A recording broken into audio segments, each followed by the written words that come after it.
How's everyone doing? Good. Some people are still sleeping. All right. Okay, wake up because we are going to be discussing. Today will be Q&A discussion.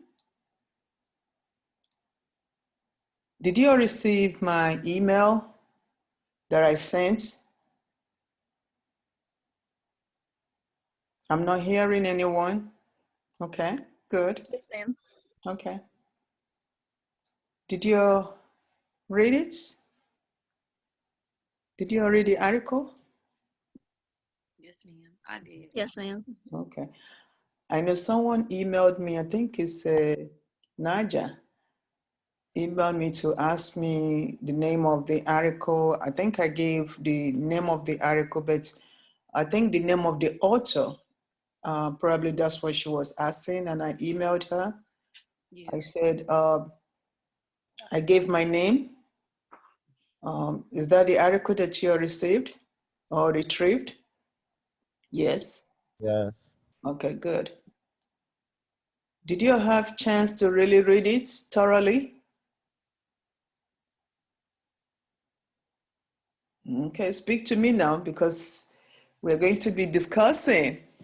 I know it's difficult in the morning to really open someone's mouth, to speak, especially with this time of using Zoom. So I try to get a cup of tea.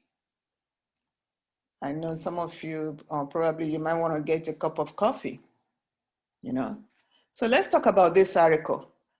This article, the theme of the article, the title of the article says the relationships between small business employees' performance and workplace spirituality. So what did you gather from this article? What did it tell you from this article?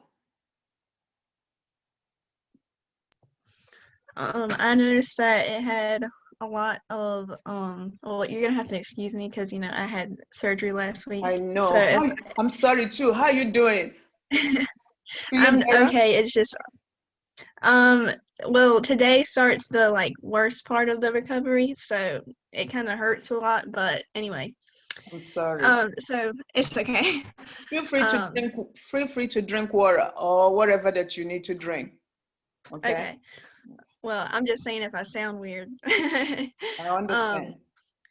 So I noticed it talked a lot about spirituality and culture, but it never really gave a full definition of what they call culture, like what their definition of culture would be. Like I saw multiple definitions of spirituality and what it means in the workplace, but it was saying there was a big difference between spirituality and culture, but I don't understand what the definition of culture would be for the workplace. Okay, very good. Culture would be beliefs, norms of individuals or of community or communities. They must have beliefs. What do you believe? In America, we have culture. In many countries, they have their own culture also. So yes, it's so simple. Culture. What the article is saying is that organizations should incorporate workplace spirituality to make it to become a culture. Okay, so it's like in many organizations we have mission statements. That mission statement becomes a culture when everybody in the organization understood the meaning of mission statements and they practice the mission statements. Okay, because within the mission statements they have to break it down to goals and objectives. So if all that is communicated well, it becomes a what? A culture. If they understand it and they implement it, it becomes a culture. So culture can be statements, it can be beliefs, it can be norms, it can be anything that the people believes. That's a culture. In America here, it's our culture to go to fast food place in the morning and get ourselves breakfasts, or you look at the TV, so many adverts about restaurants, Sonic, Wendy. I can go on and on. It's a culture. So an American person that travels overseas and see McDonald's sign, he or she would like to stop there, to grab or to get himself or herself a Mac or fish fillet with French fries. That becomes our culture in America here. Does it make sense to you, Capel, Miss Capel? Yes, ma'am. Okay. Thank you. I need somebody else to tell me what they extract from this article. So what I got was like the better work spirituality, or like the, as you said, the culture, as it pertains more to the employees, it helps their performance. So they go hand in hand. Excellent. Yes. You see, spirituality, I don't want anybody to take it as a negative thing. It should be a positive thing, really. If you know within yourself who you are and what you believe in, and you have the mentality of deriving peace within yourself, so it will trickle to other people, So work spirituality is saying that organizations should allow their employees to have a moment of quietness, a moment of peace, a moment of prayer, if that is desirable, I don't know about some of you. I know in America here, even in the government, before they do anything with the public, they need to pray. They pray. So prayer is something that many people do embrace. So workplace spirituality is saying, give your employees time of moments to reflect within themselves. And if they reflect well and they are happy and they are peaceful, they will be able to serve the customers and serve them well. Thank you for that. So it's a beautiful thing. And I know 2 companies already doing it. In United States, 2 companies that I know of. Chick-fil-A, I don't think they open on Sundays. That's another thing that article is emphasizing. Give employees more time to have rest, to sit down with their family members and chat and laugh and be happy and eat together, Chick-fil-A is doing it. They don't work on Sundays. They give their employees that additional day so that they can rest. I know many people, when they were trying to implement it, they did not like it. I'm sure many of you remember. There was kind of riots, people commenting on Facebook, Instagram, and of course, the management says, look, this is one of our policies, and we're going to implement it. Chick-fil-A will not be open on Sunday. So in other words, what they're saying is that learn how to cook for yourself at home, yeah. So it's a good thing. And I hope all businesses will implement that. I know we are a capitalist nation where we think about money, money, money, money. Money is good, but money is not everything. Money is not everything. We need our citizens to be healthy, so that's why it's so important. And that's what I was emphasizing myself and Dr. Ioriako and Dr. Wala. So that's one of the things, but I was the brain behind it, you know. I was the one that started it. And the reason that I started it, I traveled to other countries, like I always say in many of my classes, to let students know that it's good to travel to other nations, other countries. Let's not just think about United States alone. Whatever happens in other countries can really affect us in United States. Let's keep that in mind, okay? We're all people, you know, all God's children. So we need to think about that. Let me allow others to talk before I put more or I say more. Let me ask, is there any other company that you know of that is practicing, you know, not opening business on Sunday? Is there anyone that you know? Hobby Lobby. Hobby Lobby, yes. I know people didn't like it, right? Initially. Yeah. I think I was one of those people. I went there on Sunday and they were closed. I'm like, oh, they do not open on Sunday. I said, okay, that's good. That's good. So I went back home. So can you imagine Walmart doing the same thing? People will have fits, right? People will not like it because Walmart is like a center of reunion among friends, among family members in those days. With this pandemic, things have really changed. People run into Walmart quickly and picking what they want quickly and dashing out quickly. Yeah, it's no more like it used to be, Walmart. Because when I go to Walmart in those days, you will be hearing noise, you'll be seeing people hugging, you know, chatting, forgetting that this is a business place, they'll be chatting, you know. So, but with this pandemic, it's no more like it used to be. Okay, let me allow others to talk. Yes, Miss Logan.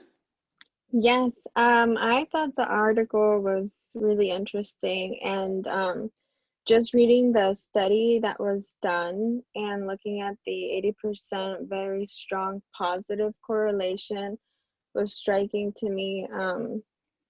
It actually takes a lot for there to be a positive correlation in I think it was a psychology study. Mm-hmm. I had to take research methods, so it does it, if it was a positive correlation and now it's very strong, to me when I read that, I was just in shock because, you know, if this study shows that it's a positive thing, that it'll strengthen the employees and their finances at their business that they're working at, it should be something to consider. And I think that even like what the universities do or the community colleges where they have workshops on Mm-hmm. your well-being or your mind, you know, just things like that that really help and do impact other parts of your life. As you know, I would think like even when you sleep well and you eat well, you do better in your tests. So with work, like if your well-being is okay or great and your spirituality or whatever that looks like for people, you know, you could definitely expect there to be a positive impact in their business. But as I was reading it, I thought it was very interesting and I took down some notes because it was just like with, I think it's Groff 2013, even the way he spoke about the influential leadership and the tribal leadership, and just what he said about that was also something that I never really thought of, but learning about other types of leadership and using that in your business, I think would definitely be a positive thing. So those are just some things that I took in, I thought were great, and I think you guys did a great job. Thank you. Thank you. Yes, like I was expressing earlier on, I went to some of these countries like Thailand. I went to Bangkok, and everywhere in the business place that I saw, they have their symbol of spirituality. Okay, they have that. And even when I went to Dubai, there is time for prayer. All businesses will shut down just to give time for their employees to go and pray. And even in Italy, there is time for siesta, you know. Yes, siesta. They go and have their lunch and then they can sleep, like you mentioned. They sleep. It's not like you're sleeping one eye open and the other one closed. No, they sleep well. It's like, to me, it's like they give themselves 5 hours, or I might be wrong, but they give enough time so that they reopen business in the evening. This is something they left around 12 noon and they come back in the evening. So you can see that it's almost like 4 to 5 hours for people to rest. So yes, that can bring positiveness to their well-being, which is very important. Instead of work, and people start stressing and people are not being productive. So if they rest enough, definitely they will be able to be productive. So that's also what motivated me to look into this topic, and say, how can we bring this to United States and incorporate it in some of these corporations, because all we do here is walk. We don't even have time for coffee time. Even coffee time, people are rushing. They go to the coffee lounge, and then they just take the coffee quickly and go back to their offices, and phone is ringing and you're typing on the computer. You have no time to rest. Your head and your mind is pounding, seriously. I'm telling you, seriously. So you might be on the computer, you are not being productive. That's all I'm saying. So it's very important for businesses to start with small businesses and probably to go to corporations for them to incorporate this, yeah. So thank you for that observation, really. Thank you. Yeah, we need, like now that we say with pandemic, even though we're very busy, but the first 2 weeks, I was excited. You know why? I was sleeping. For the first 2 weeks, I was sleeping. So I'll get up in the noontime to prepare my courses and my lectures. So that was good. That was good. And like you said, the psychologist says we must sleep well, we must eat well in order to be able to think well.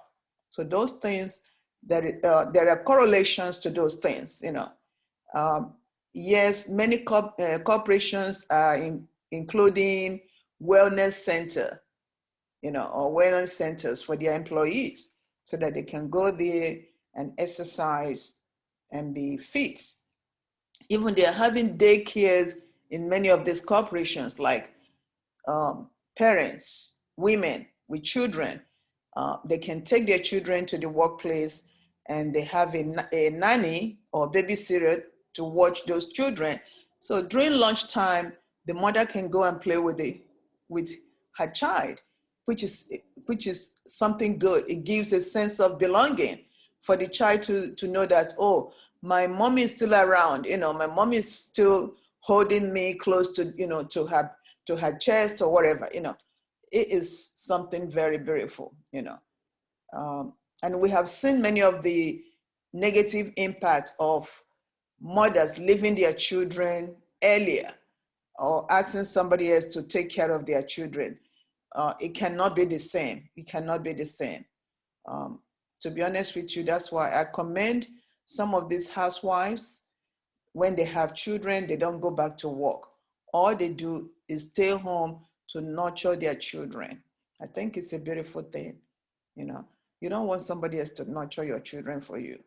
They might give them bad habits, which you don't want them to learn. So, I mean, in this life, we have pros and cons of things. So one has to learn how to balance, depending on what you want. Okay, thank you, Logan. But we are going to continue discussing this. Any other addition from the article?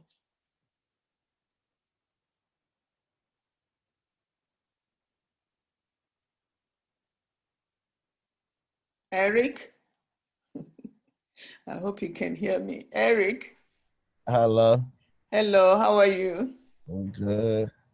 Did you read the article? Yes. Okay, what did you take away?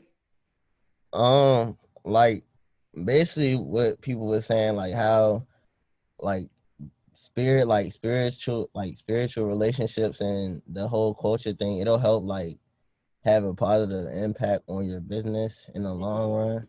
Mm-hmm. And like it'll help people like relieve some stress from their workplace and stuff like that and get like a better relationship with their family and stuff. Basically just give people free time and help Yes, the business and bonds become stronger. yes. Yeah. Is this something that you see that many of these giant corporations would like to incorporate? I think a lot of corporations would like to incorporate that, but they're just worried about the money most of the time. Yeah, I agree. They worry about the money. Right. Okay. What else again did you gain from this article or that you saw in this article that you like?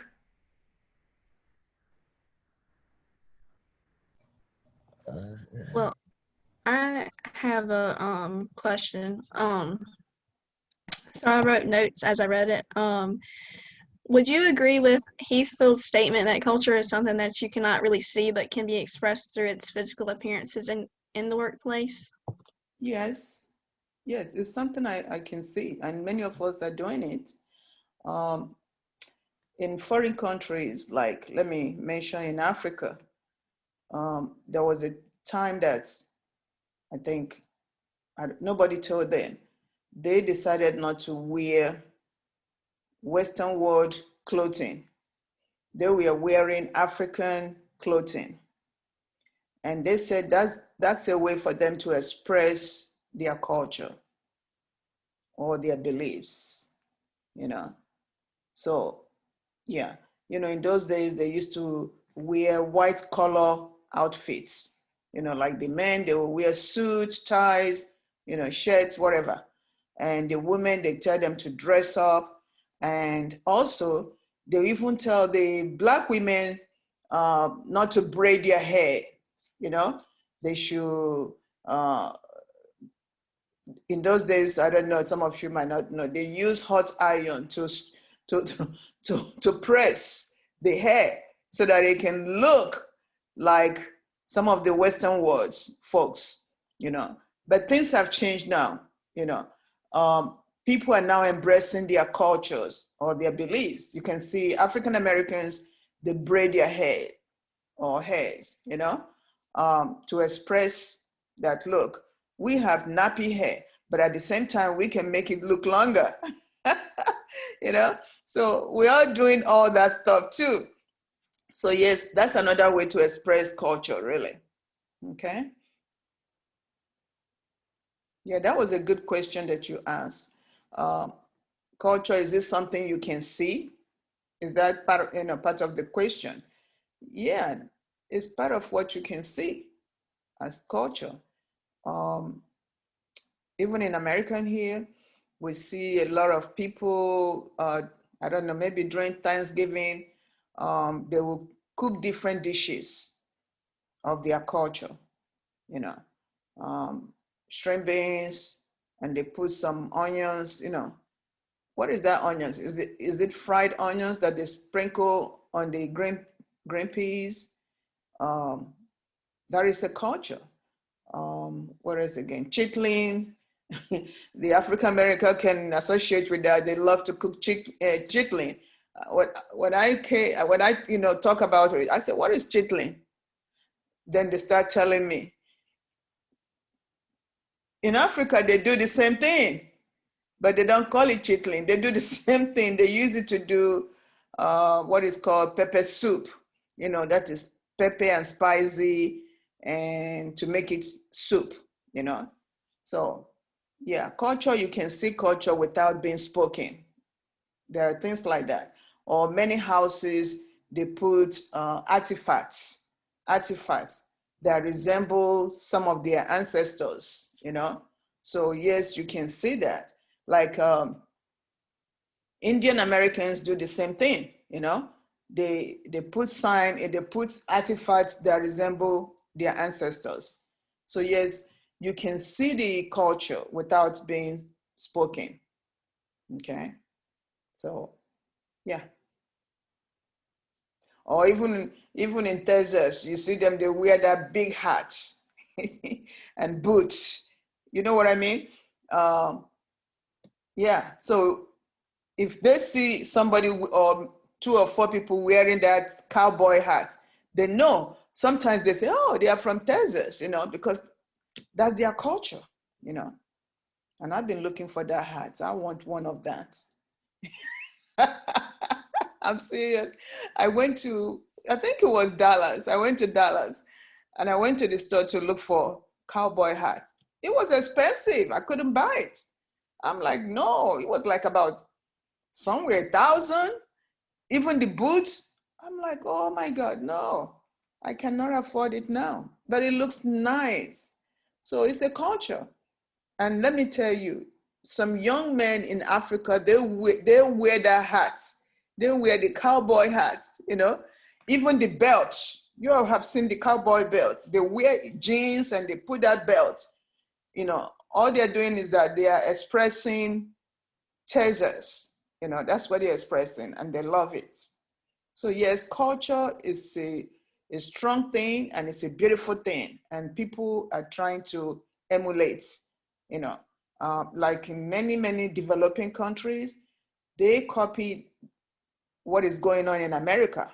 That's what they are doing, especially the new generation, which we call Gen X. Oh, they speak, you know, they will speak, you won't even know they are from Africa. They speak like an American person because they are learning. And YouTube is helping that. Facebook is helping them, you know, Instagram is helping them. So they're learning all that kind of culture or cultures. So culture is a beautiful thing. Okay. Any other comments? Yes, Miss Logan. Yes, I listened to this podcast from a CEO named Andy Frisella, and he's the owner of First Form. Something that really stood out to me about his definition of culture is kind of just allowing his employees to feel part of and giving them that flexibility of coming in, example, before 10.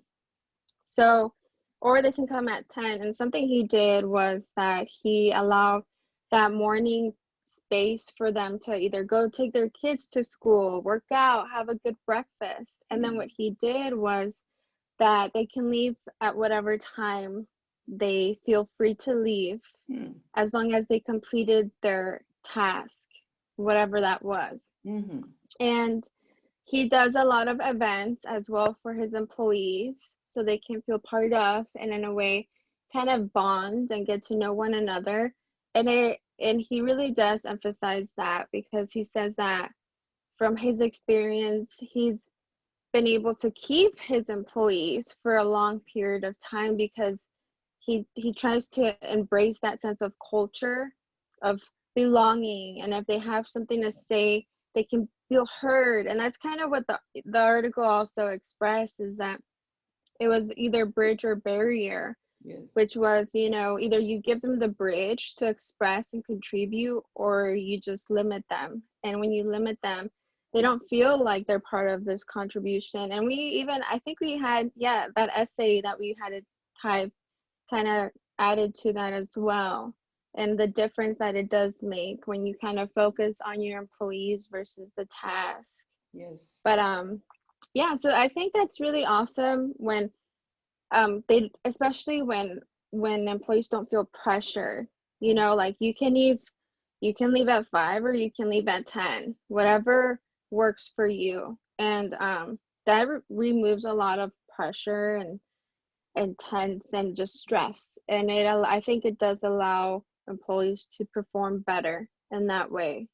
But yeah, I thought that was a very interesting thing to have that in your company. And I think that, you know, if I were ever to have a business, I would want to make sure that my employees feel part of and feel the sense of culture. Yes. That way we can all work together, and hopefully they would stay longer, because it is kind of frustrating when you have to hire employees again and again, and it just doesn't seem like you're moving forward in that. Very good, very good. Because if employees are not satisfied and they leave the company and you hire new employees, you're going to take time to train them. And that's money being wasted also. So yes, I like this approach. And that's what my article is also saying. Empower your employees. Give them a sense of belonging, you know. Don't, you know, even Dr. Demi also mentioned that drive out fear away from your employees. Drive out fear. Don't make people to come to work and they're afraid, you know. When they, you know, like many of these organizations and institutions, when they call for meeting for their employees, all I hear is things that employee has not done, you know. And you keep on saying that you're that manager, that supervisor, you're demoralizing your employees, and that's not good. And a lot of people, they do that. Instead of bringing them and maybe show them some kind of game that everybody can partake, and at the same time have good time with one another. Try to learn each other, to know who each, you know, that person is. It's one of the, when I went to a training in Tampa, which I come back and I practice that in all my classes, experiential learning. In that training that we went to Tampa, it was so nice. They even brought music, I mean, like drum, tambourine, you know, and they asked us to get up and you hold an instrument. And then they said we should use that instrument to come up with music. Come and see everybody. Everybody that were so uptight, you know, they're all professors, you know, professor. No, we were children before we became professors. We played in the play yard, right? Before we became professors, you know. Come and see everybody, you know, playing that instrument, and we're dancing. They asked us to dance around the hall, you know. Oh my God, it was so nice, you know. This workshop is like about, I would say, 5 hours or more than that. There was no tension at all because we all relaxed, we were playing, and then at the same time we are participating, you know.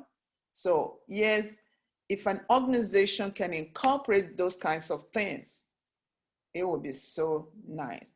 I had a dean, you know, even though he left, he brought such approach, you know. Anytime we have a meeting, I think we did it 2 or 3 times, he would take us to, is it Dragon Buffet, you know, and they would set table for us and we would sit down and we would just chat and eat. And at the end, he would take us to the mall to take pictures, you know. I mean, we loved it. We loved it, at least to say, hey, you are not cooked up in your office. At least you are somewhere outside the school, outside the office, and then you interact with your co-workers. It was nice. And I think that's what all managers or supervisors should be doing, you know, instead of every time they're looking at tasks. I'm not saying that task is not important. It's very important. So a good manager should incorporate both. Have what is called people-oriented and task-oriented. People come first. Without the people, the organization cannot succeed, okay, without the people. So you have to make sure that your people are comfortable. You want to make sure they are happy, you know.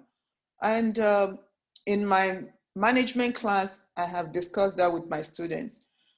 In developing nations, in a company, a manager and his subordinates. Let's say the subordinate, the wife is not feeling well and she has to go to the hospital, but he has no money because he's being paid minimum, you know, minimum wage. So he might go to his supervisor or the manager to let the manager know that, look, I will not be at work because my wife is not feeling well. And then he might also narrate that that he doesn't have the money to pay the hospital bills or the clinic bills. And the manager will sympathize and give that money to that employee. Is that not compassion? Yes. And the subordinate will say, sir, I will pay you back when I get my money. That is the wage or the salary. The manager will say, no, don't pay me back. I'm just giving you that. Go and take good care of your family or your wife and take additional days before you come back. Make sure everything is okay. If you're that employee, won't you be happy? Yes, you will be happy. There'll be no stress. And then at the end of the month, they will pay you your full salary or wages. They will not cut it just because you were not there. But you know, in America here, only few are doing that. Only few are doing that. They might even deduct those days that you were not there, you know. So yeah, productivity is good, but at the same time, you have to think about the people because the people can make you and the people can break you. That's something that some of these managers, they don't know, you know.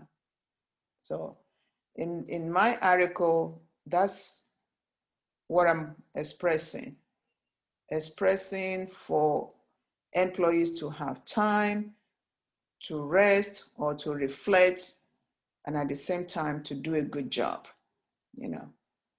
Okay, like now we are doing this, students have more days to the final, you know. Today is November 10. So, and the third exam is due, I think November 19. So you have like 9 days grace period to really study and relax and be able to take the test so that there'll be no stress, even though the school gives 1 day, reading day. No, that's not enough. But I understand where they're coming from because they have to schedule things, they have to follow timetables, you know, that's what it's all about. So the article, when I presented this article, I presented it in Dallas. The room was packed full of people. I was the only one that went to present it. They were like, let's hear what this lady is gonna tell us. And when I started telling them, they were nodding their heads, they were happy. They said, yeah, that's something that many businesses should look into. And what really motivated me also to write this paper is when I went to Africa, Nigeria. On Sunday, we said, okay, let's go to the market to buy all the things we're going to cook or to use. On getting to the markets, everywhere was closed. Every business places was closed. And it was a shock to me. It was this kind of, what is going on? That was my question. What happened? Because I knew, I've been there many times. On Sundays, they do open. But this particular government says no. On Sunday, people should go to church or people should do whatever they need to do at home, but not to do business on Sunday. So I guess maybe this government, maybe so spiritually, it's in the Bible. when Jesus Christ says there should be no markets on Sunday, you know. But the world has changed. Some people don't even read Bible. They don't even know what it's all about. So I was so shocked myself. I'm like, really? On Sunday? We can't get anything? Even supermarkets, they were all closed. So later on, I began to rethink, and I said to myself, that is a beautiful idea. Close everywhere, no business on Sundays. So I don't know if they are still doing it or if they have gone back having business on Sundays. I know we cannot afford that in our country, which is United States. We cannot. So, but I'm not saying that all businesses should close on Sunday. That's not what I'm saying. At least maybe gradually, other businesses can embrace it. But there are some businesses that we don't need to operate on Sunday. Let's say Saturday, you use Saturday to do all your cleaning of your house, you know, your garages or what have you, or playing with the children outside. But on Sunday, do whatever you like. You don't have to go to church. You can stay home and teach your children some lessons, some culture that you want them to uphold. So that's something that I think we should really think of, especially these days. Many, you know, remember when going to church was like a crisis, you know, crisis. Bad people were coming, doing some havoc, you know, on people, and people start saying, hey, I will pray at home. I don't need to go to church, you know. I think even the baby boomers are afraid to go to some of these churches now, you know, but some are still trying. There was one reverend, I think in Texas, during that COVID-19, where they said everything should shut down. He was still praying in the church. He was asking his church member to come to church. And I think they arrested him either twice. That you're putting people's life in danger. They say every businesses, every institution should shut down, and you're going to pray, you know, in the church.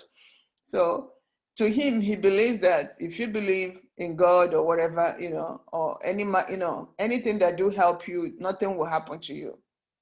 I don't know how many of you saw that in the news. It was so funny. They arrested him. I'm like, what are you going to do to this reverend? So let's go back to my article. What is really interests you, amuse you, and you say, oh, I've heard about this before. Robinson, you want to say something? I was just thinking, I don't have anything particular to say, but Huh? I said I was just thinking, but I don't have anything right now to say. Oh, okay.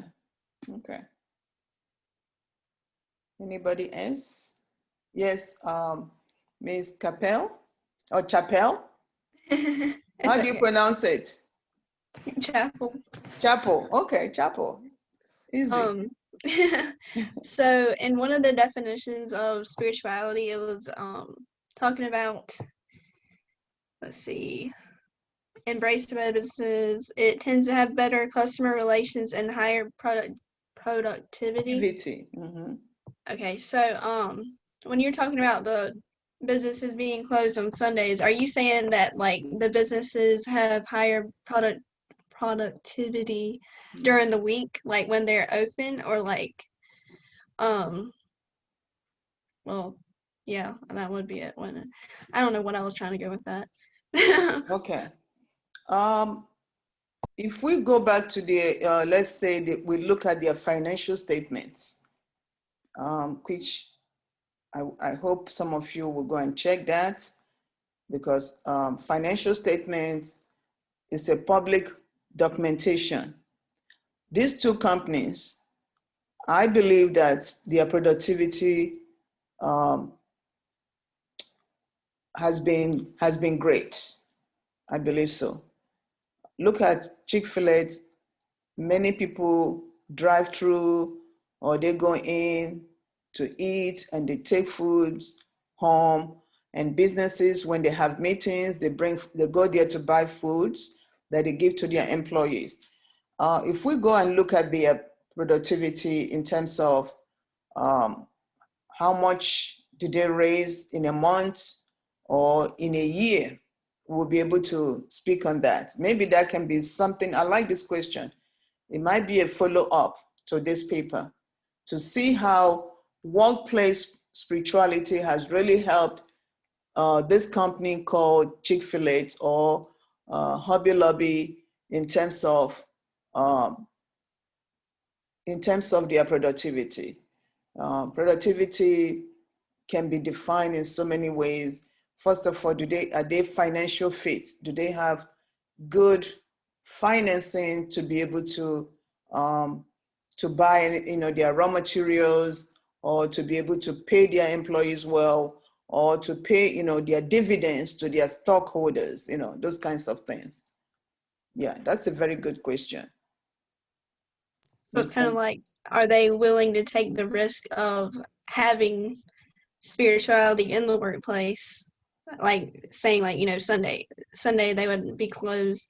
Like, are they financially able to close for one whole day when they could be making so much more? Because I mean, I know for myself, I'm pretty much doing online schooling, Monday through Friday, but on the weekends, Saturdays, I usually have to work, and so Sundays are my time to go. So usually I love Hobby Lobby, but I usually don't get to go there because they're closed. And Chick-fil-A is awesome, and I usually find a way that I can get there on a Saturday if I would need to. But yeah, I never really thought of having spirituality in the workplace would be a risk, especially with so many different cultures. Like, you can't just emphasize your own culture. Like, you have to be very open to other ones. Exactly.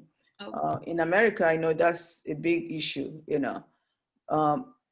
Workplace spirituality doesn't mean that you come and read Psalm 22 to everybody. No. Or Psalm 91 to everybody. No. You can even be on your desk and meditate, or you can go to one corner and do yoga. You are not asking everybody to join you, but you might want to share it with others. Maybe you might have 4 or 5 people that would like to join to do yoga. Okay. But for you to meditate, it would be only just you meditating. You cannot sell it to somebody else, because we know we have diverse people in this country. So you don't want to do anything that will be annoying to other people. All right. But workplace spiritualities can be expressed in different ways. Like me, in my office, I have New Testament. That small book, New Testament. I have it in my drawer. When I come to work, I go straight to that drawer and pull it out and pray and meditate myself. Shut my door, meditate immediately before my class time. Okay. And I meditate that there should be peace within me and within everybody that I meet. Okay. There should be understanding, there should be respect, for me to respect and for my students to respect me, So yes, you need to really meditate, because you're dealing with different kinds of people, And also would say, please God, make my students to listen to me and understand what I'm trying to communicate with them,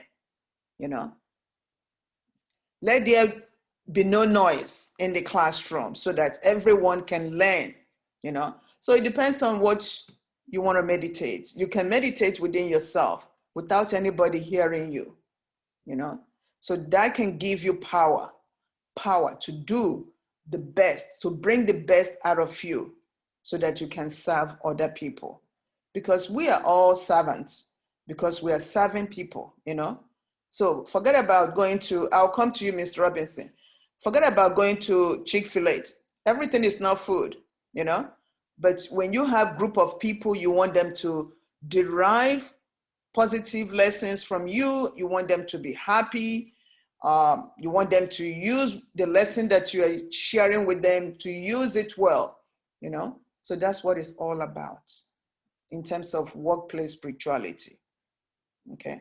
Let me hear Ms. Robinson, then I'll come back to that. I think I like your question, Okay. Ms. So so basically everything is like your self-care, so then like you can promote and do what you can for other people. For her question about like Chick-fil-A and stuff like that, I work at Chick-fil-A right now. Really? Yeah, so like to Wow. answer your question, like they don't like lose any finances. I think they make more than what other people do than working 7 days a week, 24/7 or whatever the time may be. And I think it's because when you walk, like, okay, when you drive near a Chick-fil-A, you always, most of the time, see the line is packed. Yes. So when you go to other institutions, like whether it's McDonald's or Wendy's, you know, you see like, well, there's nobody in line at certain points of times of the day. But for the most part, Chick-fil-A is like always packed. Yes. So it's like a give and a take, because, you know, for those people that work maybe 7 days a week, you know, they have, I guess, times where they're really busy and downtimes where they can, you know, do stuff. But it's like at Chick-fil-A, like you might be busy your whole work shift, but at least you know that you have like a committed day off that is just for you, and you get to spend it however you want to spend it, versus it being like one of those schedules where you don't know what's going to happen. You don't know what you're going to do, when the next time you might have off. So it is like a ease to be like, oh, okay, they care about me. And then they care about your own spiritual beliefs. Like, you know, some people's Sabbath isn't on a Sunday. Some people's Sabbath is on a Saturday and Yeah. stuff like that. So Yes. yeah, that was just to answer her question. Thank you. I didn't know you work with that. Is that the T-shirt? Oh no, we have one though, but no, yeah. Okay. Okay. I wasn't sure, you know, that was a good example, really. Couple that, people being rested enough, they are very cheerful. I know I've been to Chick-fil-A, they are very cheerful, they are very friendly, you know. They make sure that whatever they are offering you, that the food is warm, you know. That's something, and they don't put too much salt in their French fries, you know, which is good. McDonald's, I like McDonald's also, but too much salt. When I go there, I say, please don't put salt on my French fries, you know. Yeah, and sometimes you see the workers, they are not happy, you know. They might even give you cold fries, and I tell them, please redo my fries, you know. I like warm or hot fries, fresh fries. They know me in that McDonald's because I tell them what I want. You know, if I'm paying for it, you better offer me what I want, you know. So yes, I like Chick-fil-A, you know, I like, and then the eating place, the atmosphere is so friendly too, you know, and children, they love it. They have a place, a playground for children where they can also play. I know McDonald's, in some places they have it, but the one in Elizabeth City, I don't think they have a children playground. They don't. So that's something to consider also. Yeah, thank you. Yeah, Miss, you said it's church, which I say chapel, but you said Yeah. it's what? Chapel, Church? yes. Yes. Help me. Well, this is kind of just like bouncing off of what Najwa was just talking about. So like I kind of just clicked something in my brain. Like let's see, last Tuesday is when I had my tonsils taken out, and we had planned, let's see, the week before I had to go get COVID tested, and this was on a Thursday. And so we had already planned that after church on Sunday, we were going to go out to eat. But on Thursday, we were already in Greenville, and we were kind of like, well, where do we want to go? You know, we're kind of already going out to eat this weekend after church. And And my mom was like, well, why don't we go to Chick-fil-A because they're going to be closed on Sunday. So it's kind of like, people go there during the week because they know they got a time slot to go. I agree with you. I agree with you. So you all went on that Saturday, right? Before your operation? Yes, ma'am. And so when we went, it was really packed as always. And then that Sunday we just went to where we go? Oh, Sonic. Okay. And they were just, every car, every other one, and I mean, it was just Yeah. not busy. Thank you. Thank you. Yes, that's why I use Chick-fil-A and Hobby Lobby. I think in my presentation that these are the two companies that I know that are really implementing it holistically,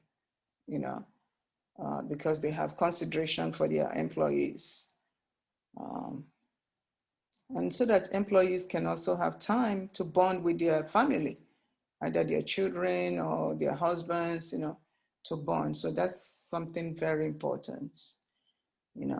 I know, like I was mentioning, in those foreign countries, they have a place in their business place that they display their symbol or of their beliefs. They have those.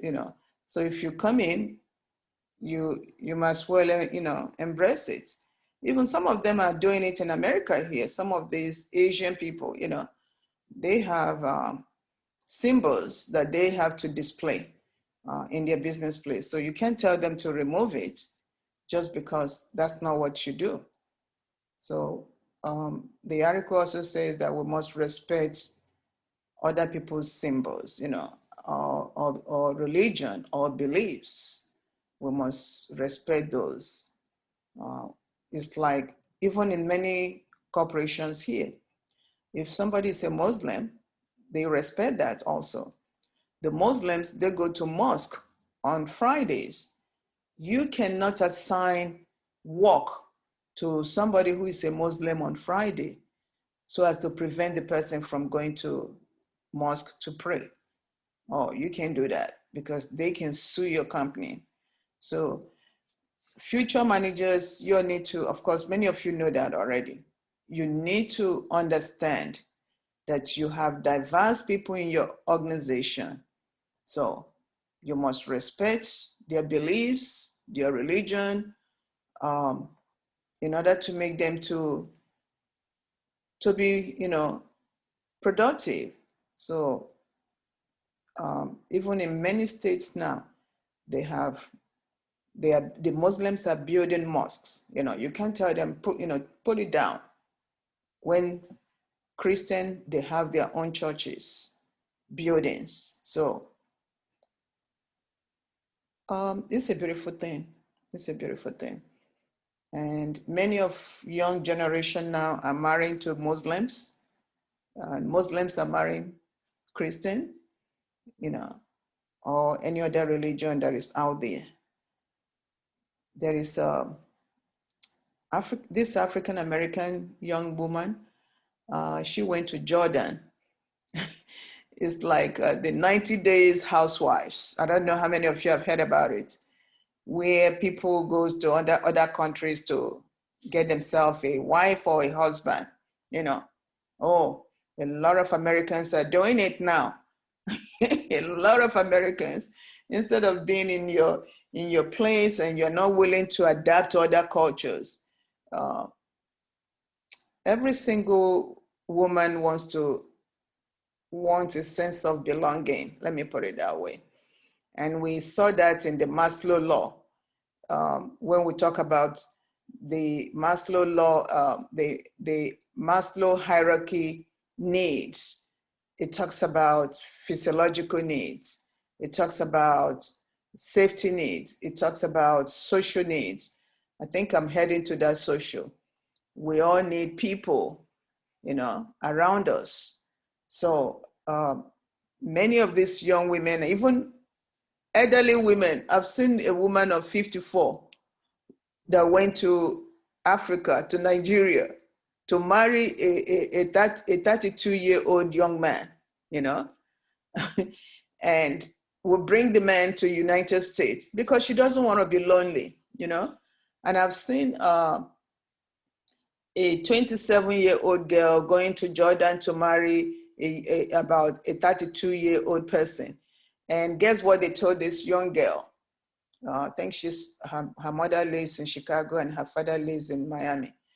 The father of the boyfriend or fiance, they says she has to convert to Muslim. She's a Christian. Oh yeah, that she has to convert to Muslim. So, and she kind of being stubborn. Why are you dating this guy? You know this guy is a Muslim, so you know if you love this guy, you would do exactly what they believed in. So that's to tell you. So the father says if she doesn't convert to Muslim, there'll be no marriage. Do you see that? So that's one example. And this lady, I think she's either 50 something. She's a Caucasian from America. She went to India to marry this 34-year-old person. So she has to do what the Indians are doing, you know? So we have to have an open mind. That's all I'm trying to say. Have an open mind. Travel. But unfortunately, with this pandemic, some people are afraid to travel. Why some people already traveling? Let me tell you that some people already traveling. But you can Google any of the countries that you like and go to YouTube and see how those countries look like. So that's something I will encourage you all to do. Since you don't have the money now and since there are pandemic, but I'm telling you, die-hard folks, they are traveling. They put their mask and they travel. I'm like, you people are so brave. Like this other one that I saw is through this 90 days fiance. This young man schooled here, undergraduate and masters. So he's an African American. And through Facebook or somehow, this young girl from Philippines, emailed him and says she liked him, and they start communicating. But finally, the girl came to America and they went to court to marry. But now they want to do Christian wedding. So they went to Philippines. He and his mother and father and the siblings, they all went in. So that's to tell you, they took them to the open market and they saw the things that people were doing there, and some of them were frowning their faces like, oh, I can't eat that stuff. I can't be in it's an open market. In many of the foreign countries, they have what is called open markets. It's like in America here, we call it flea markets, flea market is where you buy used things, but open market, new things will be the things that you will buy or that you will see. So it's beautiful. It's beautiful. And I will encourage every one of you, if I don't meet you again, as a business person, I know right now money might be difficult, but when you start working, save some money so you can travel to other countries. Okay? Then if you happen to take international business, I will speak more about different cultures, different beliefs, and how people behave. The kinds of currencies that they are using. You know that even though US dollar is a business currency, but many countries do have their own currencies. Any other addition to the article? I think we have said it well. Did you all see the statistical section? I know Ms. Logan mentioned mentioned the positiveness, about 80-something positiveness, So you can see that when you take statistics, you're going to be learning some of those things in your classes. Okay? Yes, Logan? Yes, I was actually looking for the study. Um, is there any way you can share that with us, the study that was done? The study that was done. Yes, that was included in the article because it's very interesting, like to see kind Mhm. of how they went ahead and did the surveys and Yeah, kind of like the thoughts. no, we can't share that. What Okay, we can share is what you saw in that article. If we have to okay, share it, we have to get permission from the journal that published that. Okay? okay. So it's because it's like a database, right? Because Yes. I had to take psychology and I was trying to find it because sometimes like you can read the studies and whatever. It's really interesting. Yeah. Um, and I wonder if there's more studies that could, you know, support that. And I think that would be great to kind of read through. Yeah. Like I said, we have to get permission from the journal because now it belongs to them. It's no more with us. So, Okay. yeah. Okay. Even if I'm going to use it, I have to get permission from them, and then I'll quote it in any future paper that I want to write. Okay. Okay. But if, Thank you. if you need help, I can help you if you're in psychology class, right? Yes, I did take, I had to take research methods. That was kind of the class that took a lot of understanding, like the SPSS and all of that. Oh, yeah. Yeah, Go it ahead. was a tough class, but you do learn a lot, and it's just very interesting to see Mhm. how, like I said, the positive correlation. It's really difficult to get a very strong positive correlation. So the Mhm. fact that they were able to do that is really, Yeah, really cool. yeah. I don't know who is teaching you the psychology. Is it Dr. Scott? No, this is from California. This I just transferred out here from California, but this was back in California. I Okay, took that class. okay. It's an interesting class. It is. Uh, It really is. like you mentioned, it will help you in business. The SPSS, I'm glad Mhm. that they expose you to that. The SPSS, you collect your raw data, okay? You Mhm. collect, the raw data is being collected from the questionnaires that you made. You have to, depending on your topic, you have to design survey or questionnaires that you will give to the group of people that you want to focus on. Okay. If you read my article, it mentioned those focus group. So then you have to look for those people that you will give these questionnaires. Many times you can send it through online because, to be honest with you, these days you can't find anybody coming face to face. It has to be online. Mhm. um, if you use a monkey study, it will help you to design the questions and then to circulate it. And sometimes or many times people will respond to those questionnaires, or sometimes they will not. You have to give them something, like you say, okay, I'll give you $100 certificate. Folks, it's a way of luring them to pay attention and tend to respond to those things. But if you tell them that you're using it for research, some scholars will respond and send back to you. So that raw data that you have now collected, now you enter those in SPSS, okay? And then you run the SPSS after you have identified independent variable and dependent variable. You see, I hope. Of course, you will take statistics. When I say I hope the instructor will really teach you um, those things, because I know they do most of histogram. Yeah, histogram is good, but there are other things. Regression analysis is very important. You saw it in my paper. So yes, even when I went to graduate school, I was so loving statistics because as a manager or anything, statistics tells you something. So that's why it's so important. And I'm so happy that you were exposed to SPSS. In our school here, in business, students are not using SPSS. I'm sorry to say that.